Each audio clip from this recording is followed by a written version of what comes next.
वर्ध्यात अतिवृष्टीमुळे पिकांचं मोठं नुकसान झालेलं आहे। प्राथमिक अंदाजानुसार वर्ध्यातील 516 गावांना अतिवृष्टीचा फटका बसलाय। अतिवृष्टीमुळे शेतकऱ्यांच्या शेतांना तळ्याचं स्वरूप आलेलं आहे। जिल्ह्यात पंचनाम्यांना सुरुवात झाली आहे, परंतु प्रत्यक्ष मदत कधी मिळणार असा सवाल शेतकऱ्यांनी विचारलाय। काही पिकं खरडली गेली आहेत, काही पिकांमध्ये चिखल साचलाय आणि यामुळे अतिवृष्टीमुळे शेतकरी हैराण झालाय।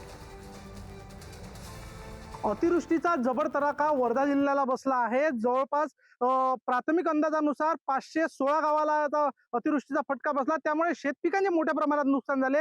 काही ठिकाणी पाणी साचलं, काही जमीन खरडून गेली आहे। होत्याचं नव्हतं झालं, शेतकऱ्याच्या डोळ्यामध्ये त्यामुळे पाणी आलेलं आहे। मी सध्या साटोडा शिवारामध्ये आहे आणि हे शेतकरी आहे। शेतकऱ्यांकडून जाणून घेऊया आपण प्रत्यक्षात त्यांच्या काय भावना आहे, नुकसान कशा प्रकारचं आहे। पंचनाम्यांना तर सुरुवात झाली आहे, परंतु मदत कधी मिळणार याकडे सर्वांचं लक्ष लागलंय। भाऊ, काय सांगाल, कशा प्रकारचं नुकसान झालेलं आहे? सोयाबीनला भरपूर पाणी झाल्यामुळे हा ओला दुष्काळ जाहीर करावा सरकारने।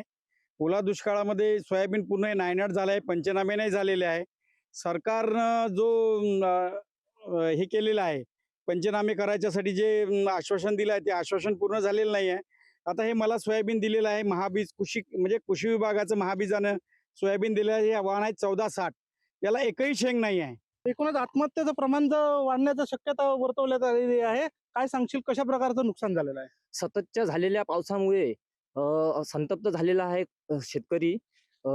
त्यामुळे शेतीत काहीही पीक न असल्यामुळे सरकारने कर्ज हमी करावी आणि नुकसान भरपाई द्यावी आणि किमान आधारभूत किंमत द्यावी। नक्कीच काय सांगशील, मोठ्या प्रमाणात नुकसान झालं आहे, सरकारकडून काय अपेक्षा आहे? शेतकऱ्यांनी जे इलेक्शन पहिले आश्वासन दिली होती कर्जमाफीची ते पूर्ण करावी आणि ओला दुष्काळ जाहीर करावा। त्यामुळे शेतकऱ्यांचे पुष्कळ सारे नुकसान झाले आहे आणि याच्यानंतर सुद्धा शेतकऱ्यांचे आत्महत्येचे प्रमाण पुष्कळ वाढत चाललेले आहे। त्यानुसार आपली कर्जमाफी आणि योग्य भावाला वाढ, कापूस वगैरे पुष्कळ गेलेला आहे, त्यामुळे कर्जमाफी शेतकऱ्यांनी द्यायला पाहिजे।